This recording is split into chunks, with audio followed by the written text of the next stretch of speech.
You know the silence that eats at men, the silence of wanting her, yet fearing the moment she sees through you. Every man knows this tension, the battle between desire and dignity, between lust and self-respect.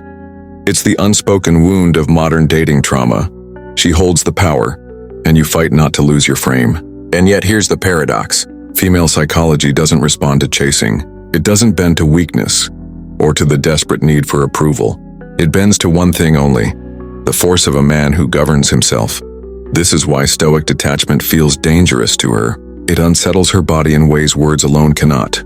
Because a man who wields emotional discipline, who can look at beauty without collapsing into need, rewrites the relationship power dynamics entirely.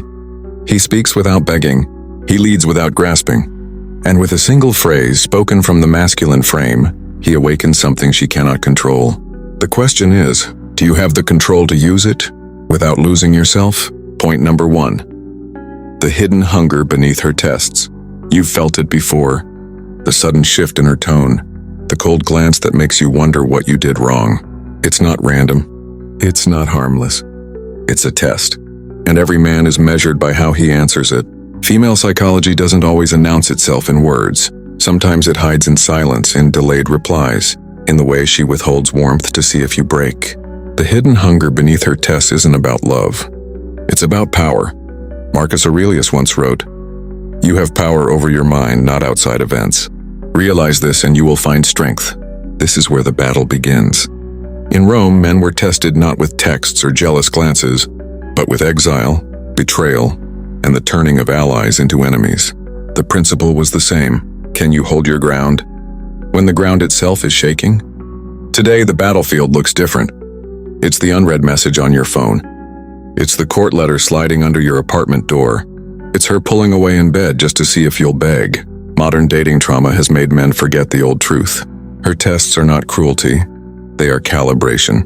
She is measuring your value as a man, not your income, not your words, not even your body, but your command over yourself. Stoic detachment is not ignoring her. It is refusing to collapse under the weight of her shifting moods. It is silence where neediness would have spoken. It is presence where desperation would have reached. When you meet her test with masculine control, something changes. The relationship power dynamics tilt. What was meant to weaken you becomes the proof of your emotional discipline. And in that moment, she feels both unsettled and drawn in. The hidden hunger beneath her test is simple. She wants to know if you can carry the storm without breaking. If your silence holds more weight than your words. If your frame survives when her affection doesn't. Train your silence. Ask yourself, when she withdraws warmth, do you chase her shadow? Or do you let her feel your stillness? Beneath every test lies a truth you may not want to face. That her desire is fragile. That your value cannot be borrowed from her approval. And that most men lose the battle before it even begins. Because they never learn to stand alone. Because they confuse lust with power. Because they treat rejection as death when it is only exposure. What comes next will show you why control of your desire is not just discipline, but the only weapon left when everything else is stripped away, when her warmth fades, when the phone stays silent, when only your own voice is left to command you. And here in that silence, the next lesson waits. Sharper, colder, unforgiving. 30 words. Every test is a mirror. Every silence is a blade. What you reveal in those moments decides if you lead, or if you collapse into the hunger she secretly despises. Point number 2. Why your lust makes her lose respect. She can feel it before you speak. The way your eyes linger too long, the way your energy bends toward her body instead of holding its own weight. Lust is transparent, and the moment she senses it owns you, something in her pulls back. Respect drains quietly like water slipping under a locked door, because to her your lack of control is not desire, it's weakness. Seneca once said, "He who is the slave of his passions is more wretched than any slave." That truth hasn't aged a day. In the ancient world, lust was seen as surrender. The fall of kings, the ruin of soldiers, the fracture of empires. Men who could not command themselves were not trusted to command others. It was the first crack in masculine control. Today, the battlefield looks different, but the principle hasn't changed. In a bedroom where she holds the rhythm. On a dating app where she dangles attention for clicks. At the office when a glance becomes fantasy and fantasy becomes distraction. Lust makes you predictable. Predictable makes you powerless. Female psychology thrives on polarity. She wants to feel your desire, but only when it doesn't consume you. She craves the tension of a man who notices beauty, and yet refuses to bow to it. Your lust unchecked collapses that polarity. It tells her you'll trade dignity for a smile, self-respect for a touch. And once she sees you as a man who can be bought cheaply, she cannot respect you, because respect requires scarcity. It requires restraint. It requires emotional discipline under pressure. The harsh reality relationship power dynamics turn the moment you lose command over your hunger. What began as attraction turns into suspicion. She wonders if you chase her for validation or if you're just chasing everything. And once she doubts, her loyalty fractures. This is the cost of untrained desire. It rewrites your value as a man from strength to servitude. It tells her you are ruled by appetite, not principle. The solution isn't repression. It's refined. Stoic detachment doesn't mean denying attraction. It means holding it like fire in your hands, feeling the heat, but never letting it burn you. Train your lust. Ask yourself, when faced with beauty, do you command it with stillness? Or do you collapse into the gravity of your own craving? Because every time you break, she watches. Every time you chase, she measures. And every time you surrender, she feels less safe in your frame. Control lust before it controls you. Only then will she see the man she cannot bend, the man she cannot test into weakness. 30 words. Her respect is not lost in a single glance, but in the pattern of collapse. Every moment you surrender to lust, you teach her she was right to doubt. Point number 3. The silent force of emotional control. You know, the weight of silence. The moment after she provokes you. The pause after her words cut deep. The temptation to explode, defend, explain, prove. That's where most men fail. They hand her the script word by word, emotion by emotion, and with it they hand away respect. Epictetus warned, "No man is free who is not master of himself." Emotional control is not repression. It is command. It is silence wielded like a blade. In the ancient world, silence was strategy. A general who panicked lost the battle before it began. A senator who shouted in rage revealed weakness to his rivals. Power belonged to the man who could hold his tongue while the room burned around him. Today the battlefield is smaller but sharper, a text that stings. A courtroom where your ex paints you as unstable. A girlfriend who jabs at your pride just to see if you break. The same principle applies. The man who reacts becomes the man controlled. Female psychology is wired to test stability. She doesn't trust the man who cannot regulate his state. Your anger tells her you are weak. Your begging tells her you are hollow. But your calm, your stillness, unsettles her in ways words never could. Stoic detachment doesn't mean coldness. It means refusing to dance to her music. It means standing in the fire without smoke leaving your skin. It means your presence remains unchanged no matter the storm. This is the silent force of emotional control. It flips the relationship power dynamics without a word spoken. She feels the frame shift. She realizes her test could not move you, and in that realization, respect returns. But here is the uncomfortable truth. Most men are addicted to reaction. They confuse noise with leadership, outrage with strength. They never realize that the man who speaks less often commands more. Train your silence. Ask yourself, when she pushes, do you bend into reaction? Or do you force her to face the weight of your stillness? Emotional discipline is not built in the easy moments. It is carved in the heat of conflict. It is forged when every nerve screams to lash out, and you refuse. Because the man who holds his center in chaos becomes the man she cannot unseat. And in a world that feeds on male collapse, that man becomes rare. 30 words. Your silence is not emptiness. It is power compressed. Every test, every insult, every push becomes your proving ground. Where the man without control breaks, and the man with control becomes unshakable. Point number 4. Stoic detachment as her deepest trigger. She doesn't fear your anger. She doesn't fear your lust. She doesn't even fear your rejection. What unsettles her most is your detachment. The quiet certainty that you don't need her. Because in female psychology, the deepest craving is polarity. She needs to feel your desire, but only when it's framed by strength. She needs to feel your presence, but only when it isn't desperate. When she realizes your happiness doesn't rise or fall on her affection, something inside her shifts.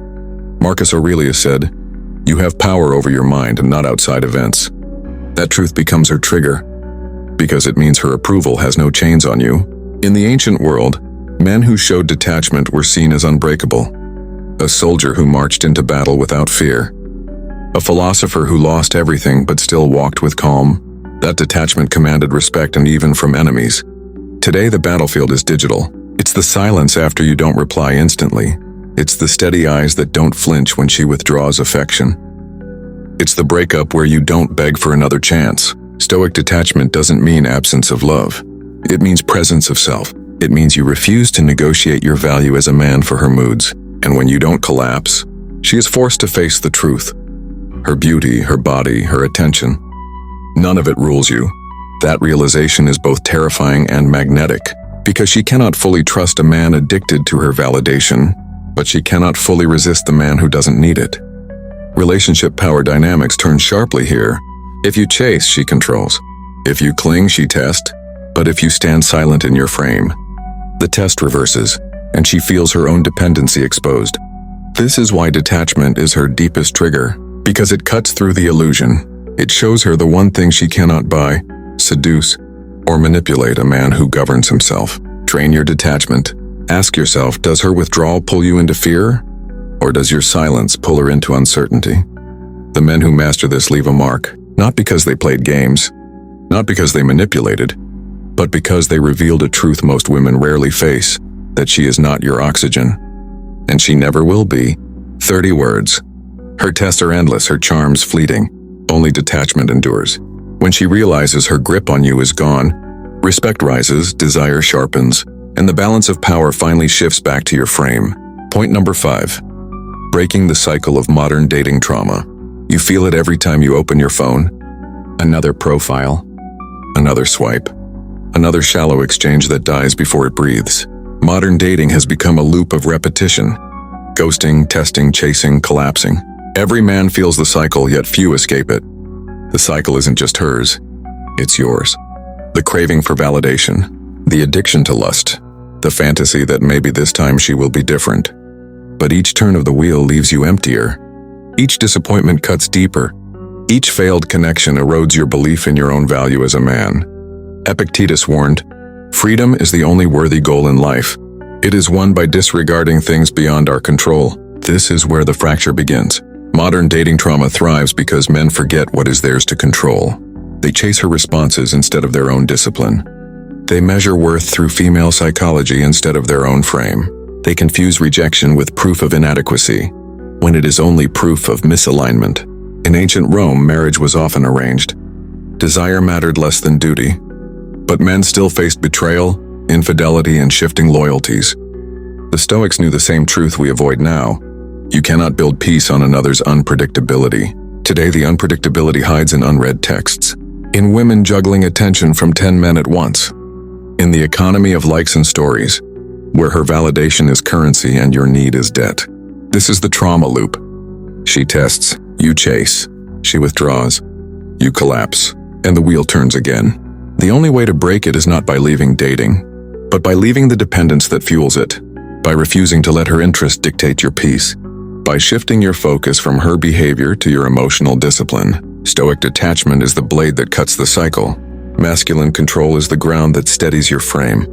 Only when you no longer fear her rejection can you meet her without chains. The truth is brutal. Until you master yourself, every woman will feel like a storm. And until you detach from outcome, every interaction will repeat the same collapse. Train your focus. Ask yourself, are you trapped in her loop?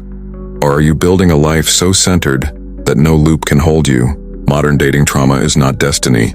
It is a mirror that shows you where you still need discipline, a mirror that reveals where you still bow to desire. And once you face it, the cycle can finally break. 30 words. The wheel only spins if you keep running inside it. Step out. Detach. Let her storm rage. Only then will you see the path beyond trauma, waiting in your silence. Point number 6. When masculine frame speaks louder than desire, she can feel it before you touch her. Before you say a word, the way you carry yourself speaks louder than anything you could confess. Desire is easy. Any man can want. Every man does. But frame, that's rare, and that's what she respects, because female psychology knows the difference. Desire without a frame is hunger. It signals weakness, desperation, and collapse. But the frame with desire is tension. It signals strength, patience, and command.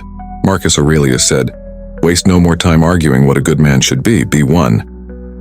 Your frame is not what you claim. It is what you embody in silence. In the ancient world, kings lost their crowns to lust. Warriors lost their discipline to temptation. But the men who stood unshaken by beauty became legends, because they proved mastery over the one force that bends most men to their knees. Today, the battlefield is quieter but more ruthless. It's the office where you laugh off her flirtation without folding. It's the date where you let her talk without rushing to impress. It's the bedroom where you lead without begging for permission. Your masculine frame is present without need. It's stillness under her tests. It's your shoulders relaxed, your eyes steady, your silence heavier than her words. It tells her you are not here to chase. You are here to choose. Relationship power dynamics shift instantly when the frame speaks louder than desire, because she expects you to bend. She expects you to fold into lust, to crumble under beauty. When you don't, she feels both exposed and drawn in. This is why the frame unsettles her more than desire ever could. Because desire is predictable, but the frame makes her question herself. It makes her wonder if she is worthy of your attention, your time, your loyalty. The respect she withholds from other men she gives to you. Not because of your words, not because of your needs, but because your very presence proves what you refuse to sacrifice. Train your frame. Ask yourself, when desire rises, does it rule you? Or does your silence prove you rule it? Because the man who bows to lust will always be forgotten, but the man whose frame eclipses his hunger will be remembered. 30 words. Your desire is noise. Your frame is a signal. Every moment you hold command over yourself, you show her what cannot be bought, broken, or bent. And that is power she cannot ignore. Point number 7. The phrase that shifts relationship power dynamics. There are moments in every man's life when words decide the balance of power. Not many, not often, but a single phrase can reset everything. The problem is most men speak from need. They plead. They bargain. They decorate their weakness with words, hoping she won't notice the collapse beneath them. But she always notices. Female psychology is wired to hear what your frame cannot hide. If your tone drips with desperation, your words mean nothing. If your body leans forward in need, your promises turn hollow. Desire without command leaves you exposed. Epictetus said, "First say to yourself what you would be, then do what you have to do." This applies not just to action but to speech. What you speak must echo your frame. Otherwise, you hand her the power. In the ancient world, men swayed nations with few words. Caesars commanded armies with a sentence. Philosophers dismantled illusions with a question, not because their phrases were clever, but because their presence gave them weight. Today, the battlefield is smaller and sharper. It's the moment she says, "Maybe we need a break."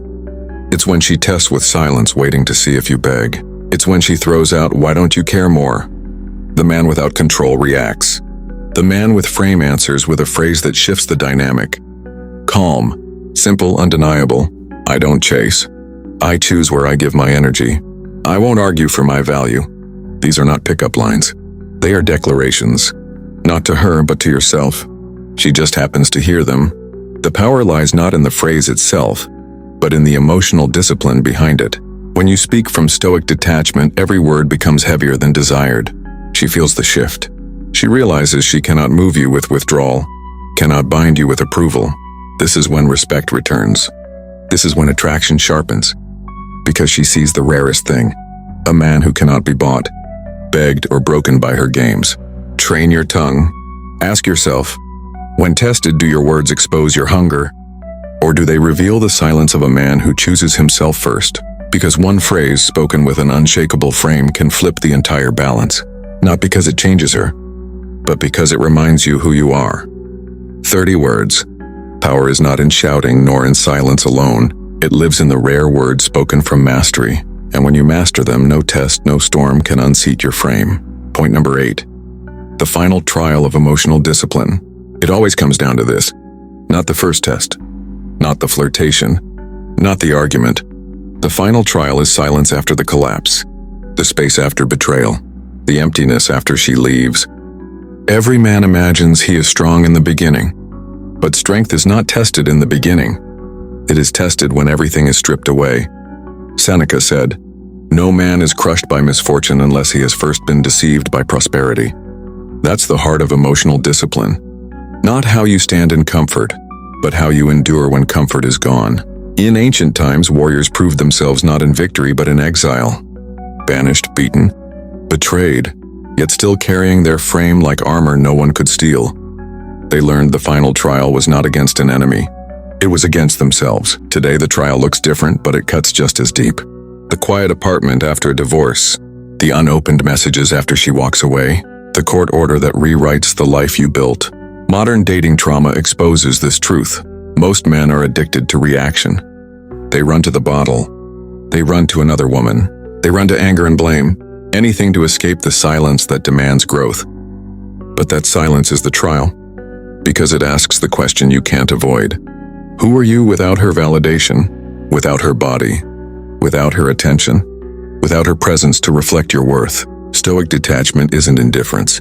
It is the final stage of command, where your peace no longer depends on what she gives or what she takes. It is the frame that survives every storm. Relationship power dynamics don't matter here. Not anymore. Because this is not about her, this is about you, and whether you can carry your own weight when no one else does. The final trial of emotional discipline is this: living unshaken when everything you leaned on has collapsed. Most men fail. They grasp at what's gone. They beg, they break, they crumble. But the rare man and the disciplined man rebuilds from silence. Not quickly, not desperately, but with deliberate, patient strength that no test can unseat. Train your solitude. Ask yourself, if she never returns, if the validation never comes back, will you still stand with the same steadiness you demand from others? Because the last enemy is not her rejection, it is your own dependence. And once you conquer that, no loss can strip your value as a man. 30 words. The storm always ends in silence. The silence is the trial, and the man who learns to master himself there carries a discipline unshaken by betrayal, rejection, or loss. The silence you feel now is the echo of every test, every collapse, every lesson carved into your frame. This is where men are separated, those who break and those who command. Do you chase approval, or do you choose discipline? Do you collapse into hunger, or do you carry yourself with the weight of stillness? Remember this truth: her power ends where your control begins. And if you cannot master yourself, no woman, no battle, no victory will ever hold. If this message struck you, subscribe to Stoic Pulse, like this video, and share it with the men who still wander in silence.